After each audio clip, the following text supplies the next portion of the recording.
Bonjour à tous. Vous le savez, quand un enfant français commence à parler, il va appeler son père papa, sa mère maman. Au départ, il va dire mama, plus exactement, et ça nous paraît normal.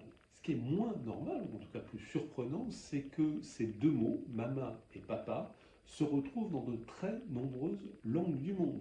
C'est le cas pour les bébés italiens, c'est le cas pour les bébés espagnols, c'est le cas pour les bébés roumains. Vous allez me dire, bah oui, c'est des langues latines. D'accord, mais c'est vrai aussi des bébés polonais, des bébés qui parlent gallois, des bébés qui parlent allemand, des bébés qui parlent swahili, des bébés qui parlent chinois ou mandarin.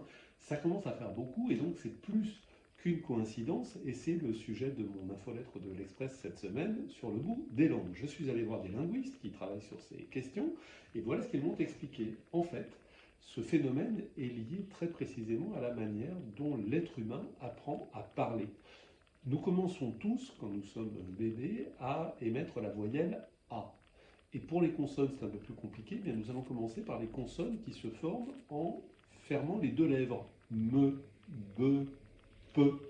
Et puis un jour, le petit arrive à associer la voyelle A avec une de ces consonnes, ça fait ma, pa, ba. Puis un jour encore, il va finir par les répéter, ça fait mama, papa ou baba, c'est à peu près le même mot, vous le voyez. Et surtout, ce qu'il va voir, c'est que quand il dit maman ou papa, eh ben, ça réagit autour de lui très très fort. Le premier jour où votre enfant vous dit papa, vous tombez comme des guimauves. Voilà, vous êtes tout excité. En revanche, s'il dit bobo, vous ne réagissez pas. Bah, hop, il va continuer à dire papa, maman, et ça va marcher. Parce qu'il ne faut pas commettre une erreur. L'enfant n'est pas limité. Alors au début, il commence par le début, si je puis dire, mais il est capable, à 8 mois, m'ont expliqué les linguistes, d'émettre un nombre de sons largement supérieur aux sons que sont capables d'émettre ses propres parents. Et oui, vous avez observé, les enfants, en fait, ils expérimentent, ils s'amusent, ils jouent avec leur voix, ils essaient des tas de choses. Et ils sont capables d'émettre des sons considérables, qui existent dans toutes les langues du monde. Mais ils vont petit à petit se spécialiser dans les sons qu'ils entendent autour de lui, les sons de ce qu'on va appeler la langue maternelle, la langue de la mère.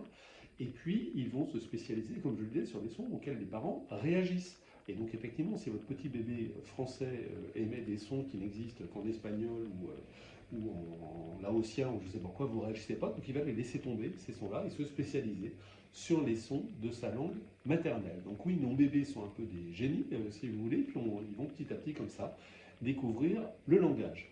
Plus de détails, notamment sur la manière dont les parents parlent aux enfants, je ne les expose pas ici pour ne pas être trop long, donc plus de détails dans la version écrite de cette infolettre de l'Express sur le bout des langues.